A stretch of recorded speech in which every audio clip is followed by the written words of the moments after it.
साथियों, पिछली क्लासेज में हमने ऋण पत्र की लागत किस प्रकार ज्ञात की जाती है इसके बारे में चर्चा की। आज हम चर्चा करेंगे जो प्रेफरेंशियल शेयर्स हैं उनकी पूंजी की लागत किस प्रकार से ज्ञात की जाती है। देखिए, पूर्वाधिकार अंश भी जैसे ऋण पत्र होते हैं वो आपके दो तरीके से कैलकुलेट की जाती है। एक तो आपके शोधनीय पूर्वाधिकार अंश और एक आपके नॉन कंट्रोलेबल प्रेफरेंशियल शेयर्स। पूर्वाधिकार अंशों पर लाभांश की दर पूर्व निश्चित होती है। शोध पूर्वाधिकार अंशों को छोड़कर इनमें पुनः भुगतान की कोई निश्चित तिथि नहीं होती है। यद्यपि इन अंशों पर लाभांश का भुगतान ऋण पत्रों पर ब्याज के भुगतान की तरह अनिवार्य नहीं होता है, क्योंकि कॉस्ट ऑफ डिबेंचर पर आपको ब्याज का भुगतान करना आवश्यक है।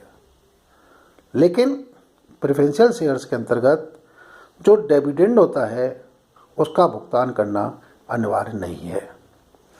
जब इन अंश पर लाभांश भुगतान की पूरी संभावना हो जाए तो इसकी लागत इन अंशों पर देय लाभांश को प्राप्त शुद्ध राशि से संबंधित करके ज्ञात की जाती है।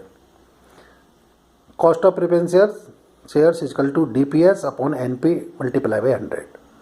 CP का अर्थ आपको मैंने बता ही दिया। Cost of preferential shares, DPS का मतलब है D फॉर डिविडेंड। देखिए, वहाँ ऋण पत्रों में तो देते थे आप रिटर्न इंटरेस्ट, और यहाँ होता है डिविडेंड। डिविडेंड पेबल पर प्रेफरेंशियल शेयर्स, और NP का मतलब ऋण पत्रों में और इस पूर्वाधिकार अंशों में एक ही मतलब है, नेट प्रॉफिट्स।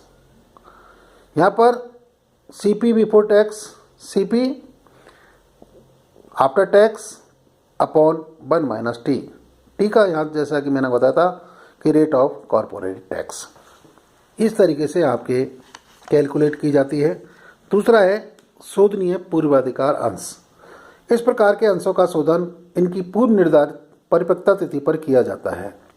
शोधनीय पूर्वाधिकार अंश पूंजी की लागत का निर्धारण निम्न सूत्र की सहायता से किया जा सकता है। CP equal to D plus MB minus NP upon N divided by MB plus NP upon 2 multiply by 100। CP का अर्थ जैसा मैंने आपको पूर्व बताया था, पूर्वाधिकार अंश पूंजी की लागत, D का तात्पर्य डिविडेंड से है, लाभांश से है, और MB का मतलब जो इसकी एक अवधि होती है प्रेफरेंशियल शेयर्स की, मैच्योरिटी जो वैल्यू होती है उससे है, और NP का मतलब है नेट प्रोसीड्स, और N का तात्पर्य जो है आपकी परिपक्वता की अवधि। जितने साल के लिए पूर्वाधिकार अंश निर्मित किए जाते हैं वो उसकी अवधि आती है।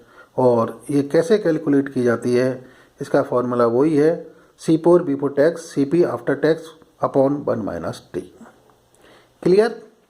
अब मैं आपको बताऊंगा कि जो समता अंश पूंजी है उसकी गणना किस प्रकार से की जाती है। क्योंकि जो शेयर कैपिटल होती है वो दो तरह की होती है।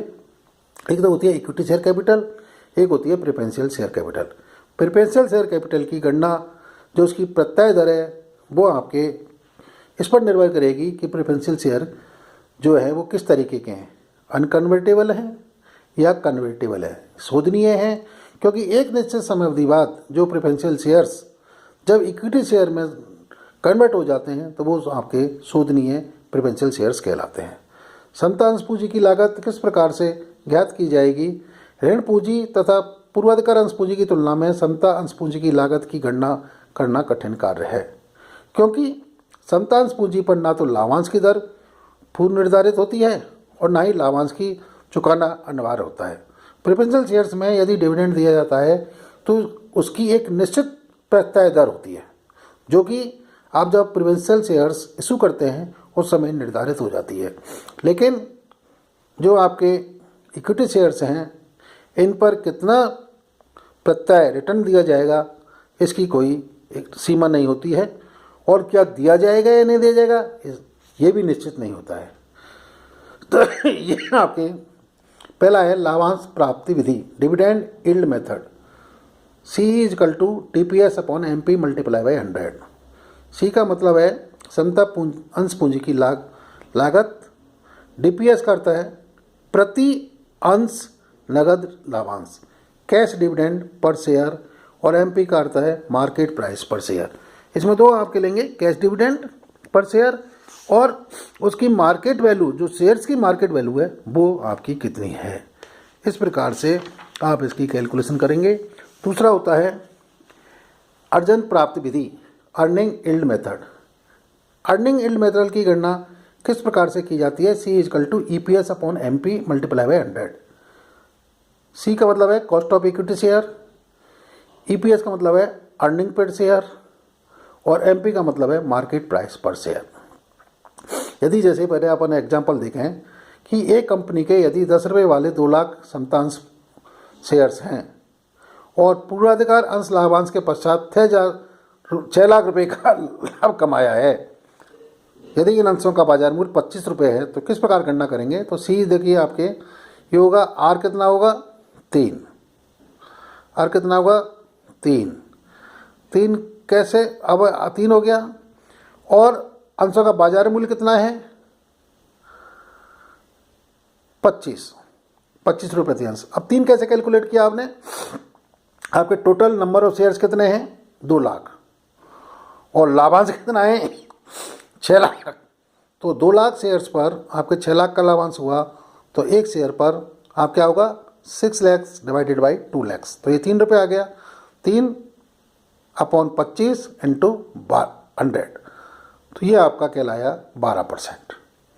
तीसरा है, जो तीसरी विधि है वो है लाभांश प्राप्ति तथा लाभांश में वृद्धि दर, dividend yield plus growth in dividend method. इसका गणना किस प्रकार की जाती है? C=DPS upon MP into 100 plus G। C जैसा कि आपको मैंने पूर्व में बता ही दिया था, कॉस्ट ऑफ इक्विटी शेयर के वैल्यू लगाती है। DPS डिविडेंड पर शेयर होता है। MP का मतलब है मार्केट प्राइस और G का तार पर है लाभांश में वृद्धि दर, rate of growth in dividend. ये आपके इसकी गणना की जाती है। Thank you.